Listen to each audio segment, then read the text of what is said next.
you anywhere.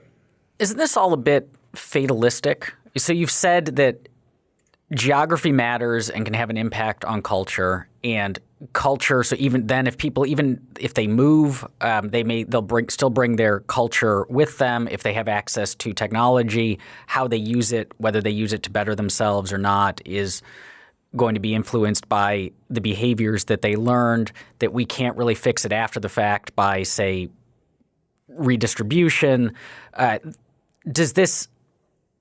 What does this do for us as far as addressing? Because we all want to see a decrease, or in an ideal world, an eradication of poverty, and you seem to be saying that those of us who are in a position to give resources, make programs, institute policies are not in any way the cause, either the initial cause or the ongoing cause of the poverty of various groups or individuals. So where do we go from there? Do we just say, well, the poor are there, the poor are poor, and it's their fault and they need to figure it out? And are they capable of figuring out if it's all ingrained culture that they learned from an early age? No, the short answer is no. The idea that third parties, there's a limit to what third parties can do. But one of the things they can do is stop making things worse. We look at the case of blacks. For heaven's sakes, blacks were freed in the 1860s.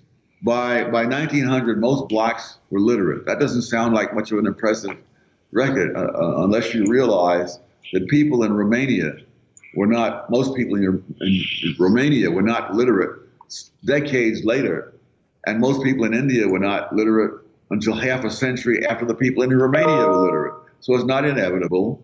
A lot of progress took place. For example, in the 1940s, the homicide rate among black males declined by 18%. And in the 1950s, it declined by another 22%. So the notion that there's no progress possible.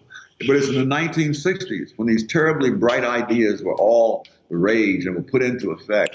That's when the downward movement in the murder rate reversed itself, skyrocketed by 89%, wiping out all the progress of the 40s and 50s.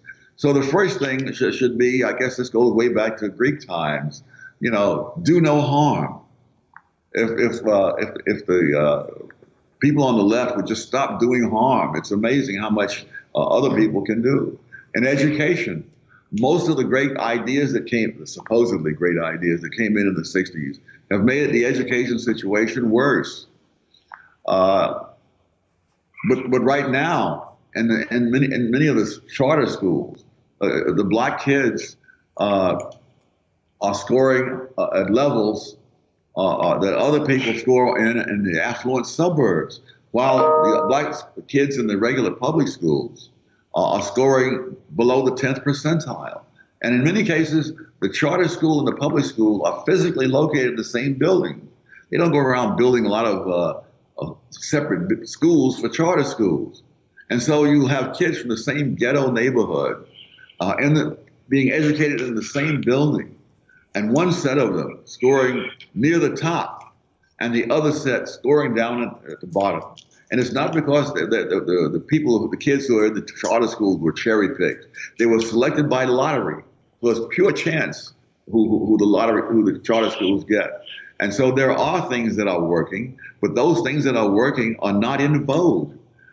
They don't minister to the political or ideological satisfaction of people who are involved in these kinds of things. And therefore, many people who think that they're friends with blacks are opposed to charter schools, for example, along with many other things that are helpful that they're opposed to. Your book seems to have immense ramifications for a word that has become pretty common, at least particularly recently, and you write about it in the book, which is the word privilege. Check your privilege. Are you a privileged minority, or are you a privileged individual? What does the word privilege mean to you, and why is it being misused? Well, a privilege is the root of it is that it's a private law that you have your own different set of laws by which you're allowed to play. But the main thing to me is that a privilege exists ex ante. It exists at the beginning as a precondition for what comes afterwards. But an achievement It's what is actually done afterwards. They're fundamentally different concepts. And therefore, does this affect how we should think about inequality? There are people who achieve, and a lot of people would say, okay, so people who have achieved will often say that it's my hard work that made me achieve, which tend to be the story you tell yourself. But why should we treat achievement then different than understanding that they came from a place that might have been ahead of other people to begin with? Because one thing, an achievement, especially in a market economy, is not simply a benefit to the person who achieves. If someone becomes a surgeon, yes, that will raise his income, but he will save lives over the course of his career. And so it's not just a question of him versus somebody else. Society is better off when it has more people who can become surgeons and fewer people who become criminals. Or even fewer. I mean, a lot of surgeons would be good in general. Fewer people who, as productivity grows, which you really focus on the idea that productivity is really what we're talking about in terms of getting people into careers that give back. I mean, that's right. If you can't be productive.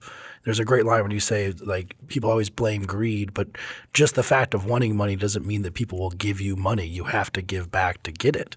That's right. I'm among the people that drive me crazy are people on college admissions boards who are talking about how we must be fair to this applicant because applicant A, you see, had all the privileges, and applicant B, didn't have them, and therefore we must make adjustments as if we're God on Judgment Day. No, educational institutions do not exist simply to provide benefits to the people who pass through those institutions. Society creates these institutions so that people will come out of them and create benefits for the society at large. I mean, when someone like Jonas Salk went to a selected public school in New York, free obviously, and then on to a selected public college that was also free in those days. He created a polio vaccine that benefited everybody of every race, color, creed, income level, nationality, all around the world. And that's what the educational institution is supposed to produce, people who produce benefits for others, not simply have higher incomes for themselves.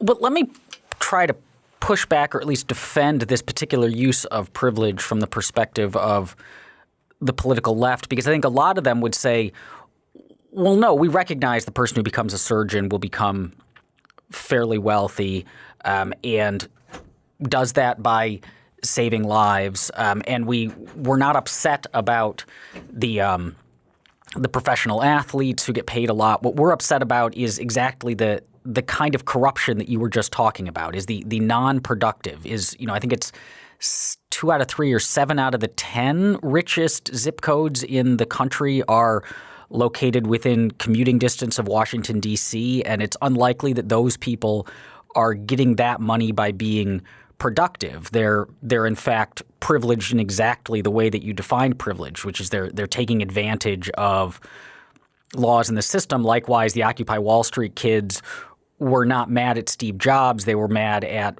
Wall Street bankers who were colluding with government to rig the game in their favor. And so maybe what's instead going on is they're seeing the inequality as symptomatic of corruption. Rig what game in what way? It's so easy to throw these phrases around. What game did they rig and in what way? The Wall Street people. Well, I think the theory is they got Goldman Sachs got special privileges. There are a lot of exemptions for Goldman Sachs to trade in special ways, for example, things like this. The rules of the game aren't equal even for trading entities. I mean, that's what lobbyists do, is they try to change the laws to work in their favor. Now, in no society that I know of is there no corruption.